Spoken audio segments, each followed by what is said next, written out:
And good afternoon. Welcome to Life Unrehearsed. My name is Matt Del Vecchio, specializing in life transitions, elder care planning, and the senior living industry. And I'm Corrie Matt, a clinical social worker and psychotherapist specializing in grief and loss. Coming up on today's show, we're going to hear from an inspiring woman whose husband died from an incurable rare blood cancer disease. We'll find out how she coped and managed throughout the illness, and we'll also hear about her determination to help others.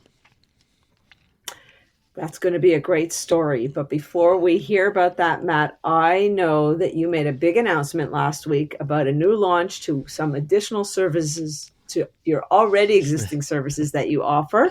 So I wanted to know how did the response go? Oh, no, very well. Thanks for asking. Exciting times for my family and our business.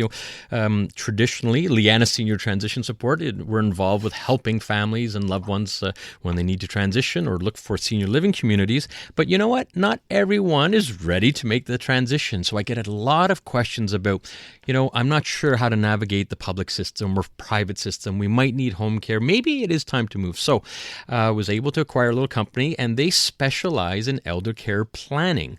And so that has been going very, very well and getting the word out and, doing our best to help moms and dads. So thank you for asking. You certainly are. What do we have coming up on the second half? Well, speaking about helping seniors, one of the big issues that comes up is homologation. So do we even know what homologation is and how it works? Well, if you know someone experiencing cognitive decline with perhaps the beginning of dementia-related diseases such as Alzheimer's, you've got to listen in on this. Yeah, it's such an important topic. Always lots of you and I both hear lots of questions about that, and and even beforehand, as you're planning, this isn't necessarily something to deal with later on in life when you're doing your planning, getting your will set up, powers of attorney. This is going to be a very important topic that we hear a lot. Absolutely. But before we go, because that's the second half, I want to introduce Cheryl Petruk. She's the executive director and founder of the Canadian MPN Research Foundation. Cheryl's been dedicated to helping the entire MPN community navigating this incurable rare blood cancer disease. As a result of her own personal experience with a family member having this disease, she has taken on this role. She is a sought-after speaker at many events, bringing the patient's voice to the forefront of the discussion of patient centricity. Cheryl, welcome to Life Unrehearsed. Thank you so much. It's a pleasure to be here. So let's start with, I'm sure our listeners want to know a little bit about how this journey began. Well, many years ago, back in 1991, my husband and I were trying to have children, and he had a chest pain. And I told him he'd better get to the doctor because I didn't want him having a heart attack. And he went to the doctor, and they did a routine blood test, and they found out that he had too many platelets in his blood. That led to a bone marrow biopsy, which confirmed the disease that he had, or a blood disorder back in the time, called myeloproliferative neoplasm. And big long word for a bone marrow. Back in the day, it was called a disorder. It wasn't considered a cancer until 2013. So really, our life didn't change back then. They asked us if he wanted to go on a chemotherapy drug at the time to, keep his platelets in check. My late husband said no, that he would rather, just live and monitor his blood. And so for the next 23 years, his platelets were normalizing, and we thought that was a good thing. Little did we think that meant progression to the second part of the disease, which really led to, the journey that we were on, and focusing and learning more about the disease over that period of time. Cheryl, listening to you, wow, 20 years, and in a way there's probably a feeling of hope and, hey, we've got this, but that's not how it turned out. And so what happened next after that? So in 2010, my late husband went for a routine blood check. Again, he got his blood checked every 3 months because he suffered from gout. And the GP, or the general practitioner, phoned us on a Sunday and said, hey, did your husband come in for his blood results? And I said, no, I don't think so.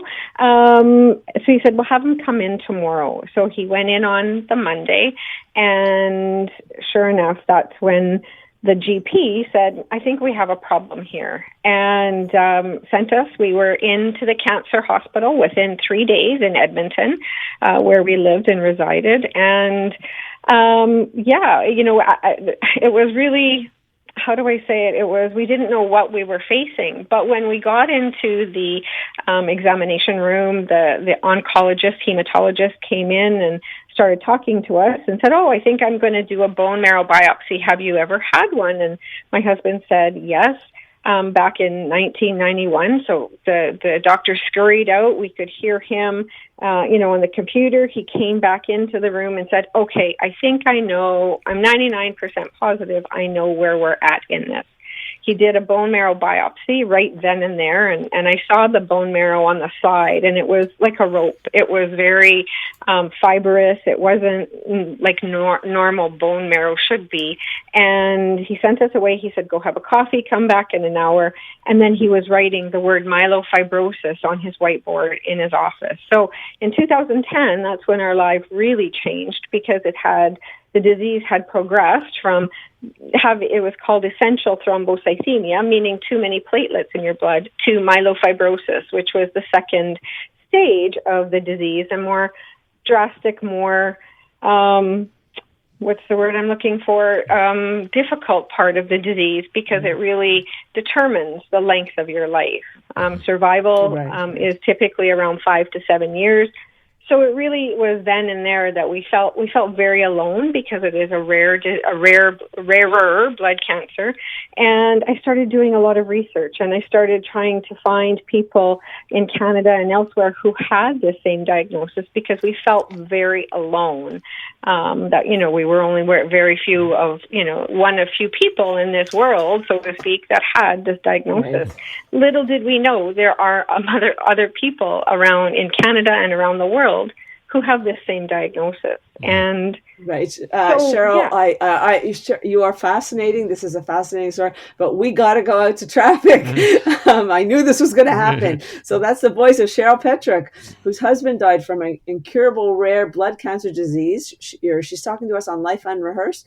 When we come back, we're going to hear about Cheryl's philosophy on how to handle this kind of information. Welcome back to Life Unrehearsed. I'm Corrie Sirota with my co-host Matt Del Vecchio, and we are talking with Cheryl Petruk, whose husband died from an incurable rare blood cancer disease, one of which I cannot pronounce, but I know the initials are MPN, and Cheryl can probably help us out with that. Cheryl, your family had to, you watched your husband die. Your family had to be, I can't even imagine how challenging and difficult the whole experience has been. So I wanted to know, because when we chatted off air, it was so interesting to me. What's your philosophy about how to handle adversity? Well, I have to say, I always asked myself the question, what was I supposed to learn, during this journey? And I have to say that being a bit of a sports family, I took the ball analogy, and people always say, well, it's all how you hit the curveball. And I actually say, no, it's all about how you catch the curveball. The catcher is probably one of the most important people in a family situation or on a baseball team. And the catcher is the person who really drives the play. And I took myself as the caregiver for my husband and his illness as being that catcher. And so for me, it was all about how I caught that curveball that life threw at us, the diagnosis, the living with the blood cancer, how we were going to manage that game, how we were going to, manage that play. And so, the curveball, the catcher can catch it, and it might sting really, really badly. It might, it might hit my mitt so hard that it stung. And that diagnosis really stung hard.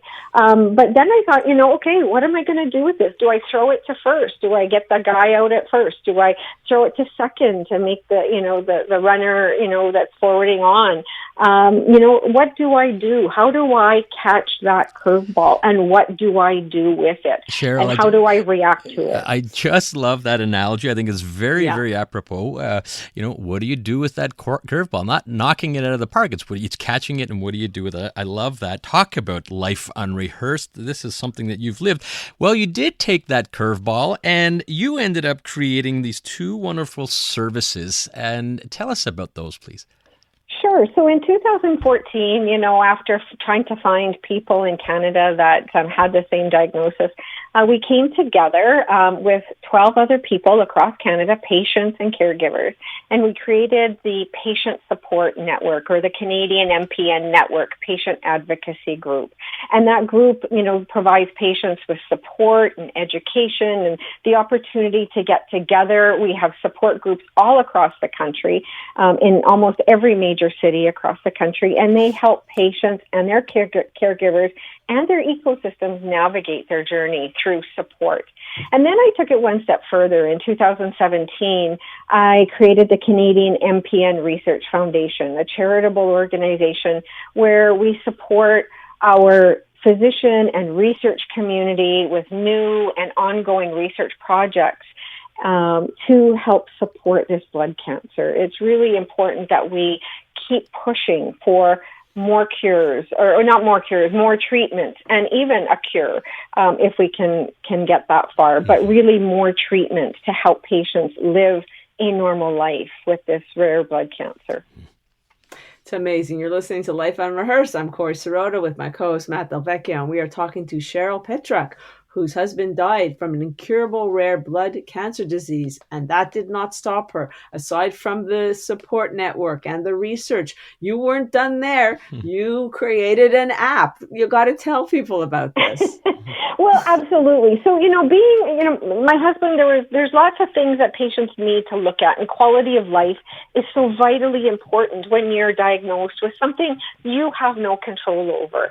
And so we put together an app. It's just being released to the community in the last month or so, and it's called the Mpn Genie. And when I was putting together the project proposal, and I kept thinking, we're doing this for three groups. We're doing this for the patients to track their quality of life. We're doing it so that their doctors can see their quality of life over a longitudinal basis, and the research community, so they can take this data and have this data help them come up with new treatments or look at new ways of treating this disease. And so then the number 3 kept coming up, and I kept saying, my 3 wishes. And then after I kept saying that for a while, I went, 3 wishes. Genie in a bottle, Mpn Genie. And so it was kind of like that, just kind of that light bulb came up over my head going, yes, this is the 3 wishes, the patient community, the physician community, and the research community. And so the Mpn Genie name came to fruition. And then I went, Genie. My late husband's name was Eugene, and his grandmother and his mom and family members used to call him Genie. So I phoned my boys, I phoned our sons, and I said, would you mind? And they went, no, Mom, absolutely. You know what, totally. So the Mpn Genie, while it serves, the community, the three wishes in our community, it kind of is, there's a little bit of a background legacy to my late husband, why I'm involved. I couldn't help him continue his life. I couldn't help him see his granddaughter, who was born just a few months after he passed. But I can help and have a passion to help this community and help these patients live better lives with all that we're doing with. Well, Cheryl, you are making a difference. That's Cheryl Petruk. Her husband died from an incurable rare blood cancer disease. And, as tragic as that may have been, and I'm sure was for you and your family, Cheryl, you are making a difference. And, we talked about families. I believe your grandmother even played a little part of this. And what were her words that played into your actions? Well, my grandmother had passed many years before this, obviously, but, she always used to tell me, you need to learn, you need to take from every situation and be able to learn from it and be able to make the best out of the situation. So it's really, I was very close with my grandmother, and, it was, it was, her words in the back of my mind were always, what are you going to learn and how are you going to use this? And you need to use it for the betterment, of those around you. So really her words, came back to me and that's what I'm doing. I'm taking, an adversity that was posed to me and my family and trying to make life better. That you are, with no doubt about it. Cheryl, I have to thank you tremendously for taking the time on a Saturday to come out and chat with us. I wanted to please let our listeners know how they can find out more about MPN, the research, the foundation, even the app. Absolutely. So you can visit us on our website at the Canadian MPN .ca, cmpn.ca, www.cmpn.ca. You can call us toll free at 1-844-644-6766. Canadian MPN Network is our patient advocacy group. Find us on the internet, and they have a website that you can connect with us on both. We'll connect with you if you connect with us, and we'd love to hear from any patients or caregivers who'd love to hear any more information or get any more information and how we can help you. Absolutely. Just great, Cheryl. Thank you so much for coming on Life Unrehearsed. Thank you so much for having me. All right, that's Cheryl Petruk. She's the Executive Director and founder of the Canadian MPN Research Foundation. It's all about rare blood cancer disease. And boy, she's special, Corrie, and really took some tragic events and made something positive out of this and helping others. All right, what do we have coming up on the second half of Life Unrehearsed? Coming up on Life Unrehearsed, what is homologation and how does it work? If you know someone experiencing cognitive decline with the beginning of dementia-related diseases such as Alzheimer's, you absolutely want to be listening in on this.